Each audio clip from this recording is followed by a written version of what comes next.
Sometimes when I go to bed, I am tired, I am physically exhausted, and I get into bed, and all of a sudden, my head starts going. My head starts saying, you forgot to do this. What's going to happen if you don't get that done? What is going to happen if you don't get that done right now? How are you going to get all this stuff done? And I say, shh, to my head. My head says, so then I look over at the clock and an hour has passed. And so I get annoyed with myself. And I'm like, self, stop that. So I say, okay, maybe now I can go to sleep. And then I lay back down and my head goes what? And another hour passes. Then it's 2 a.m. Then it's 3 a.m. And I'm getting more and more and more frustrated. And I'm cycling out because I think I need to do all of those things on my own.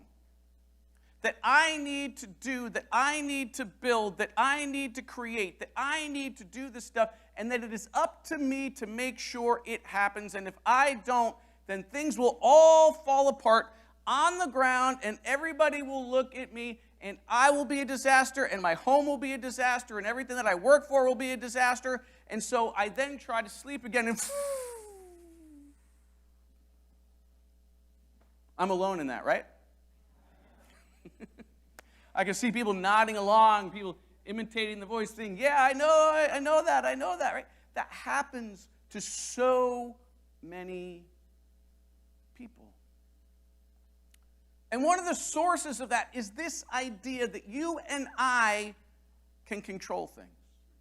That you and I are actually the center of what is going to be successful or unsuccessful in this world. That you and I are going to be the sole or largely the sole determinants of how our individual lives turn out, how our families' lives turn out, and how other things in the community and the world turn out. And it is exhausting. I love this church. The thing is, just by hearing other people laughing and knowing you're not alone can help. But in addition to all of us, or those of us who can feel, who have experienced that, people have been feeling this way for a long time. For a long time, and it's expressed here in things that were written thousands of years ago, and there are solutions to that. So let's dig into these scriptures and see what it has to tell us on this day today. Thank you, Carolyn, for that reading. For those of you who looked at the bulletin, that is not Linda Fisher, my wife.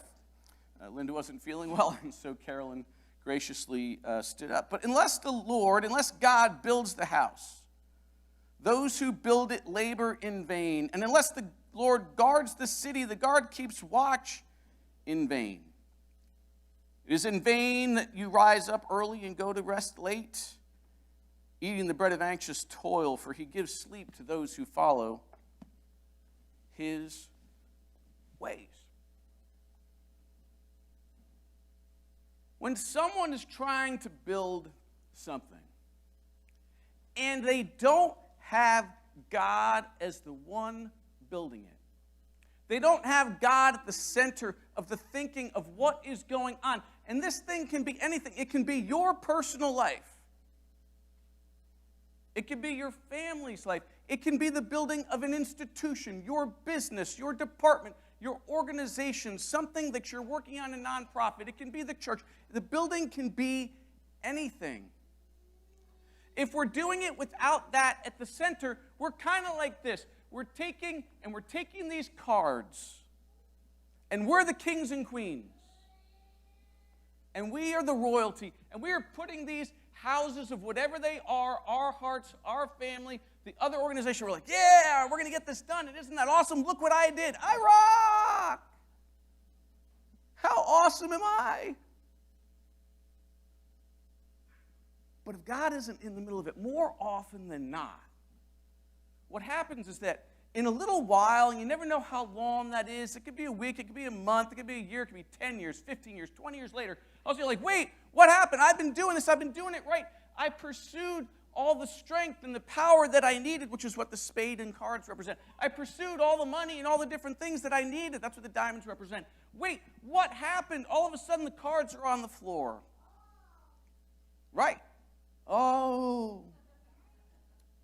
And all of a sudden what we have built on our own that we have done without God at its center suddenly collapses like a house of cards. And we're playing a game called 52 card pickup. Has anybody been subject to that game before?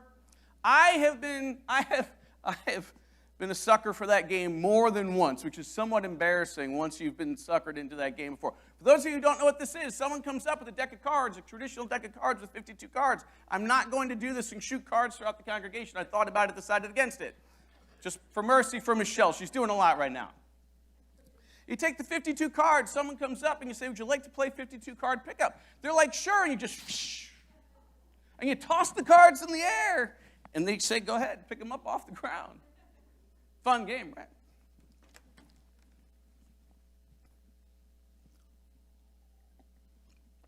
But the other thing is the other end of this. One is we don't have God in there at all. The other is we say, God will do it. God will do all of it. And this is a very prevalent approach to the world. Don't worry about the environment. God will take care of it. God is in control. In the end, everything will be fine, so we don't have to worry about it. Or this is not my home. God's got everything under control. God's got this. And so I don't have to do anything. Let's apply that theory to our community kitchen. If all the people involved in the community kitchen stayed in bed, nice, and their nice new cozy blankets right there because it's starting to get colder and everything, right? And they just said, God will do it. God will fill all the bags that we give, all those bags of food. They'll just get magically filled. And they're going to float in the air and get in the trunks of the cars of the people. How many bags do you think are going to get in trunks at that day? None. None. Because it is a partnership. This whole faith thing, this whole working with God thing, it is a partnership. No, God does not have it all under control. Look around the world. Because it is a partnership. And some people either abandon God and try to do it themselves, and so things collapse because God is not at the center, or they leave it all to God, and God's like, I got no arms and no legs to do this, and so it falls apart anyway. What's important is that we pick the right partner. Because there are choices. There are politicians and billionaires and other people out there in places of power who we can follow. There are people who teach us about the ways of the world that we are supposed to follow instead of putting God at the center and having God build the house. And when we pick the wrong partner, we're back to 52 card pickup at some point in our lives. Now, here I have a broom, and not just for cleaning up, right? This is Halloween, so this is a witch's broom. Witch's broom. Here's why it's important to pick the right partner. We know the ugly history in New England about burning witches. The question is, which partner are you going to pick? Whose side are you going to be on? And the question becomes, and this is one that I've seen other people say, and I'm borrowing, this is not my original insight, but I think it's important to think of, and it goes like this. Why do we follow the people who say that we should fear the witches? And why do we fear the witches instead of the people who burn them?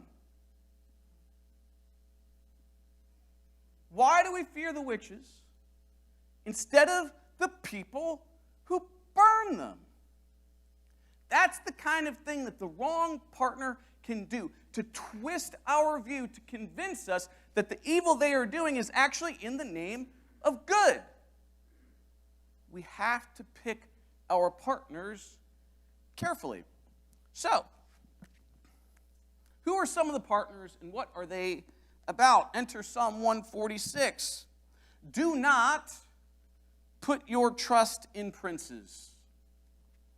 The kings, the queens, the royalty, the people in power. Do not put your trust there. When their breath departs, they return to the earth, and on that very day their plans perish.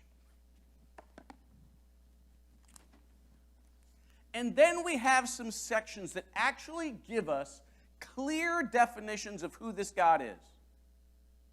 Sometimes people are like, okay, how do we define God? What's God?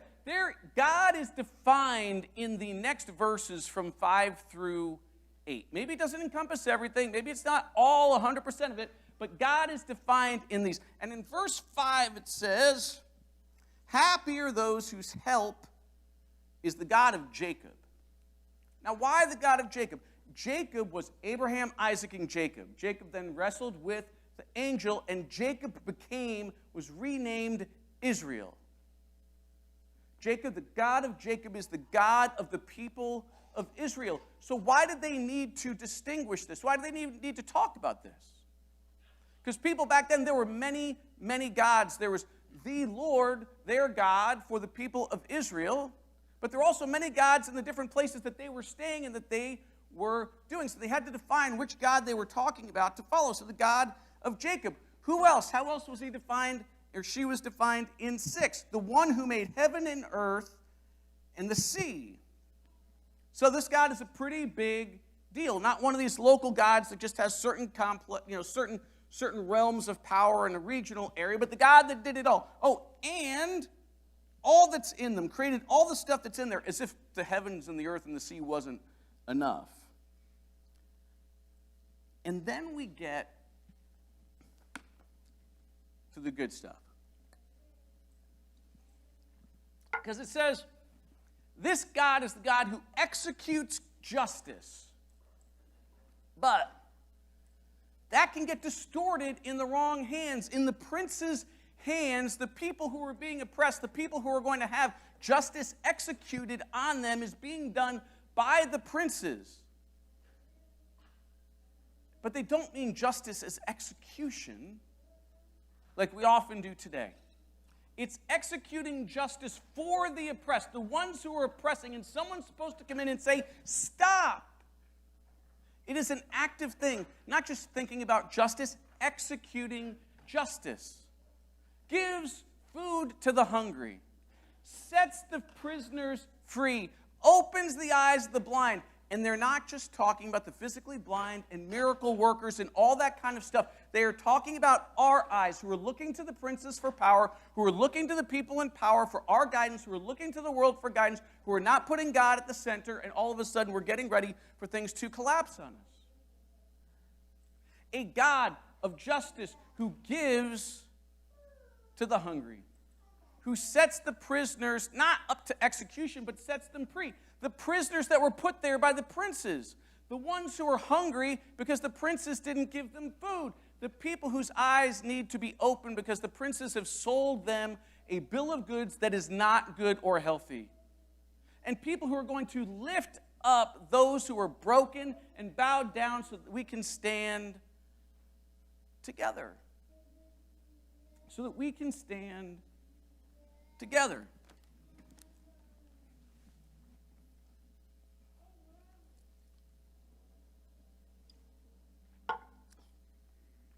It's an interesting thing that I have observed and has also been shown out in studies and studies. There is one way that I can get to know you better than any other way. And that is to look at your budget. To look at your budget and your tax returns. I can get to know more about what your principles are about, the priorities of your life, the priorities of your actions, the priorities of your principles by looking at your budget than if I even got access to your diary. If I got someone who could hack in to your medical accounts and get access to all the therapists and psychologists and all the different medical stuff that's been done in your life and all of that kind of thing, just by grabbing your budget, I can know more about your priorities in life than anything else in the world. This is the kind of thing where we are determining who is going to be building our house. We like to separate, very often we separate the faith from the actual hard things of our lives. When in fact the princes and the people and the world are telling us to handle our money one way, and God is telling us to build our lives a different way. This applies to our church as well. There are a lot of churches who close with millions of dollars in their endowment because the princes have been telling them to protect the investments in trust. The princes have been telling them, whatever you do, focus on this. This is separate from the church. This is separate from what we do with God. When you look at an institution's budget, including our church, if you want to know about what the priorities of our church are, look at our budget. Look at how we use our investments in trust. Look at how we use our resources, our people resources, and other things. And this is not a judgment. I'm not saying that I think there's something wrong with our budget and we need to do. I'm just saying look at it because it's important. Because what we do with our money and our resources tells us more about what we care about than anything else that we do. And where we put our investments. What does that say about who we are and where our priorities? Is it about maximizing every single dollar we can get? Or letting people know that we care about the things that we invest in, that matters with what we do? Churches fold all the time with plenty of money because there are people who say, I know how to fix it. That there are people who say, we know how to budget. We know how to balance budgets and make sure that things are good and just watch things go and say, we've got control of this. We've got the church set up right. We've got the finances of the church set up right. We've got the facilities of the church set up right. And that can end up in a vain pursuit. Where we're like, yay, look at us. How awesome are we? We rock. We're doing great. But if we are the ones relying on ourselves and the ways of the world to define what this church is going to be in the future, it doesn't matter how much money we have, we will fail. But if we continue and increase the ways that we put God in the middle of what we do, if we make God the one who is building this house and growing this house and guarding this house and not us, there is nothing that can stop us. Nothing.